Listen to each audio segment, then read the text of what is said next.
सांसद सभ्य श्री बो फूफाड़ा मारे छे ने बो कहे छे के खरेखर मारा गाममां अमे शुं कर्युं तो चैतरभाई ज्यारे त्यांथी चालता 12-15 किलोमीटर चालता आवे छे ने तो आ सांसद सभ्यना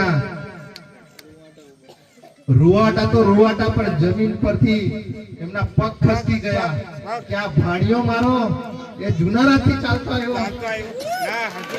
के साहेब तू जय वाट आल्हा करी तई वाट तू ये देखी खरी करी ओय साहेब आमा डिलिवरी होय कड़ा के कड़ा हाफ्स आव्या होय के कड़ा दवा फूंडी दी होय ता आमा ताई आवता होता ती नांदत आवता होता तो माहे मज्जा थी साची વાત કરી ઈતો સાહેબ તું આમાં માટે જરા ખાક એટલે આજે આ જુનારાજ ગામ છે એ આપણાથી ફક્ત 5-10 કિલોમીટર નું ગામ છે અને ત્યાં કોની જન્મભૂમિ છે ભાઈ કોની જન્મભૂમિ છે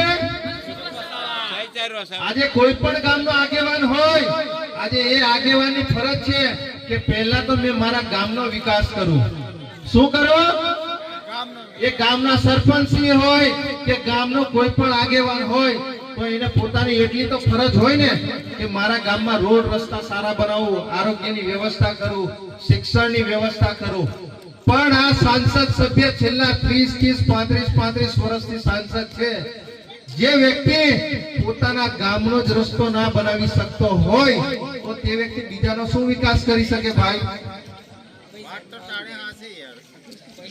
આજે એ સાંસદ સભ્યશ્રી નું ગામ જુનારાજ છે એવી રીતે ચૈતરભાઈ વસાવાની મમ્મીનું ગામ પણ જુનારાજ છે આજે ચૈતરભાઈ તો હમણાં 2-3 વર્ષથી ધારાસભ્ય બન્યા છે પણ પેલા ભાઈ તો 30-35 વર્ષથી સાંસદ છે અને એ ભાઈ આજે એમના મામાના ગામ જાય છે કેમ કે ડેડિયાપાડામાં તો એમને બોલાવતા નથી હમણાં ભાજપના નેતાઓએ એવું કહી દીધું છે કે ડેડિયાપાડામાં તમારે આવવાનું નહીં તો આપણા રાજપીપળામાં રહી છે સાહેબ તો સાહેબ એમના મામાના ગામ ગયા તો રસ્તે જતા જતા જુનારાજ જતા જતા 2-2.5 કલાક થઈ ગયા 10-12 કિલોમીટર નો રસ્તો છે પણ ત્યાં જતા જતા 2-2.5 કલાક થઈ ગયા કેમ કેમ કે ત્યાં ગાડી હજુ સુધી રોડ નથી ચૈતરભાઈને વિચાર આવ્યો અને ત્યાં ગાડી ગામના લોકોએ રજૂઆત કરી કે સાહેબ તું જય વાટ આલ્હા કરી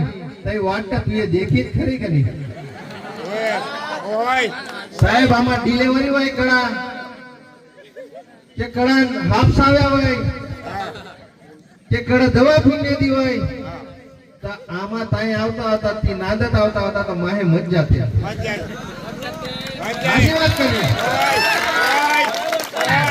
ઈતો સાહેબ તું આમાં માટે જરા ખાક એટલે ચૈતરભાઈને ગામના લોકોએ રજૂઆત કરી તો ચૈતરભાઈ આખી રાત ત્યાં ગાડી હુઈવા નથી જુનારાજમાં ચૈતરભાઈ ગામના લોકોને બીજા દિવસે બોલાવ્યા અને આ ગામમાં મે 6 તારીખે આવીશ અને આપણે બધાએ અહીંથી પદયાત્રા કરવાની છે तो आ सरकार ने हूँ मूड से के खरेखर आ सांसद सभ्य श्री बो फूफाड़ा मारे छे ने बो कहे छे के खरेखर मारा गाममां अमे शुं कर्युं तो चैतरभाई ज्यारे त्यांथी चालता 12-15 किलोमीटर चालता आवे छे ने तो आ सांसद सभ्यना रुवाटा तो रुवाटा पर जमीन परथी एमना पग खसकी गया क्या भाणियो मारो ये जुनाराथी चालतो आव्यो जुनाराथी चालतो आव्यो तो आव्यो पण एमणे कमलम्मा एमणे तात्कालिक मीटिंग ए करी दीधी अरे दर्शनाबेन नी माथे पाड़ी दीधुं कि आ दर्शनाबेन कंईक ने कंईक आ चैतरभाई ने समर्थन आपे छे साची वात ने अरे भाई जे मुद्दो छे मुद्दो तमे डायवर्ट करवा करो छो चैतरभाई શું કરે છે નિરંજનભાઈ શું કરે છે એની ચિંતા નથી કરવાની તમને અહીંયા ગાડી ખુરશી પર ધારાસભ્ય દર્શનાબેનને બેસાડ્યા છે સાંસદ સભ્યને 30-35 વર્ષથી બેસાડ્યા છે આ રસ્તો બનાવવાની જવાબદારી તમારી છે કેમ કે સરકાર તમારી છે આજે નાંદેડના ધારાસભ્ય તમે છો એટલે આ નેતાઓને આ ચૈતરભાઈ જે રાજપીપળા રહે છે તે રાજપીપળા રહેતા રહેતા કદાચ આ નાંદોદની વિધાનસભા પણ ના જાય એની ચિંતા થઈ ગઈ છે. એટલે હમણાં એ બહુ મોટી મોટી વાતો કરે છે. નિરંજનભાઈ પર પ્રહાર કરી દે છે, ચૈતરભાઈ પર પ્રહાર કરી દે છે, પણ ખરેખર તમારે જે વિકાસ કરવાનો છે, આવા ગામડાઓની મુલાકાત લો કે ખરેખર એ ગામડાઓમાં શું સુવિધાઓ જોઈએ છે. આજે આપણા લોકોને અમારા અર્જુનભાઈએ કીધું કે 5-5, 10-10 લાખ રૂપિયાના કાર્ડ તો બધાને આપી દીધા. આયુષ્યમાન કાર્ડ છે ને બધા પાસે? આયુષ્યમાન કાર્ડ છે ભાઈ? એ કઈ કઈ હોસ્પિટલમાં ચાલે છે નર્મદા જિલ્લામાં? જરા કહેશો મને. કશે ચાલે છે? 5 લાખ રૂપિયાના કાર્ડ આપી દીધા, મોટી મોટી લોભામણી જાહેરાતો કરી દીધી, પણ આખા નર્મદા જિલ્લામાં આ 5 લાખ રૂપિયાનો આયુષ્યમાન કાર્ડ એક પણ હોસ્પિટલમાં ચાલતું નથી. ચાલે છે?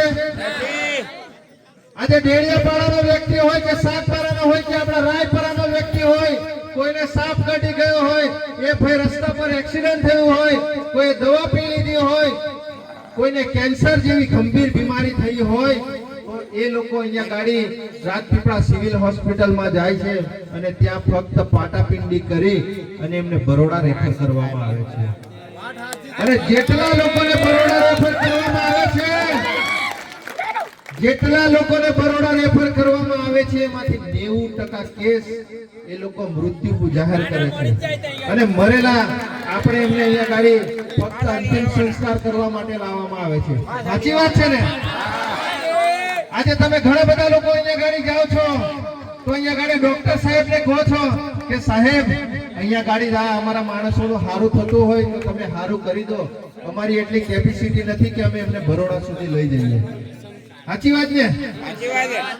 પણ મિત્રો, ક્યાં સુધી તમે આનો ભોગ બનતા રહેશો? હજુ ક્યાં સુધી તમે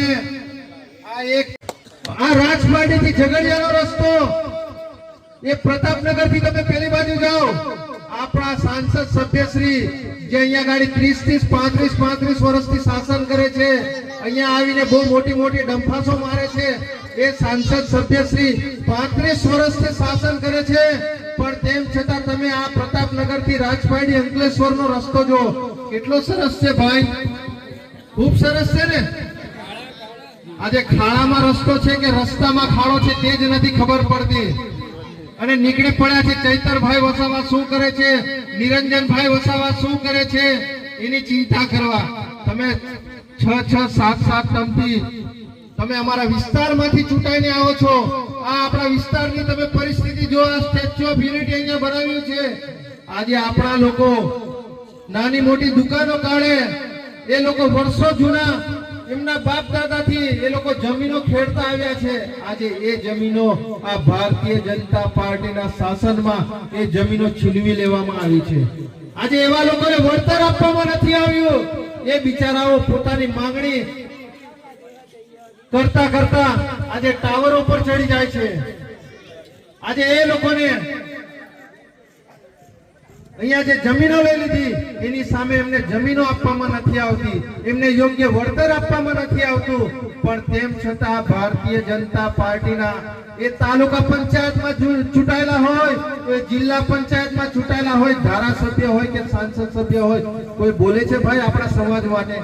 તમે જોયું આજે એ બિચારા લોકોને આજે પોલીસ પ્રશાસન દ્વારા એમને લાઠીચાર્જ કરવામાં આવે છે, એ લોકો પર ખોટી ફરિયાદો કરવામાં આવે છે. પેલા પોલીસના ગુજરાતને બરબાદ કરી દીધું છે. કેટલાને એવું લાગે છે કે ગુજરાત રાજ્યને ભાજપે બરબાદ કરી દીધું છે? એ લોકો હાથ આપણો ઊંચો કરો. બધાને લાગે છે, બરાબર ને? અને કેટલાને એવું લાગે છે કે આ ભાજપે ગુજરાતની પરિસ્થિતિ જે ખરાબ કરી નાખી છે એમાં આમ આદમી પાર્ટી સુધારી શકશે, એવું કેટલાને લાગે છે? તેવો હાથ ઊંચો કરો બધા. આમ આદમી પાર્ટી ઉપર ભરોસો કરવા માંગો છો, બરાબર? તો સાથીઓ, હું જેમ બોલું એમ તમારે શપથ લેવાના છે. આપણો હાથ જરા શપથમાં આગળ કરીશું બધા. પાછલા 30 વર્ષમાં ભાજપે ગુજરાતને બરબાદ કરી દીધું છે. એટલા માટે હું શપથ લઉં છું કે હવે ભાજપને ગુજરાતને વધુ બરબાદ નહીં કરવા દો. હું શપથ લઉં છું કે આવનારી તાલુકા પંચાયત હોય કે જિલ્લા પંચાયત હોય એમાં હું આમ આદમી પાર્ટી સિવાય કોઈ પાર્ટીને એક પણ મત નહીં આપું. હું માનું છું કે આમ આદમી પાર્ટી એક ઈમાનદાર અને દેશભક્ત પાર્ટી છે. હું ગુજરાતના સુવર્ણ ભવિષ્ય માટે આમ આદમી પાર્ટીને જ મત આપીશ. ભારત માતા કે વંદે. ચેતરભાઈ તું આગે बढ़ो, નિરંજનભાઈ તું આગે बढ़ो. ખૂબ ખૂબ ધન્યવાદ મિત્રો. આવો સાથ સહકાર અમારી ટીમને આપતા રહેજો. જય હિન્દ, જય ભારત.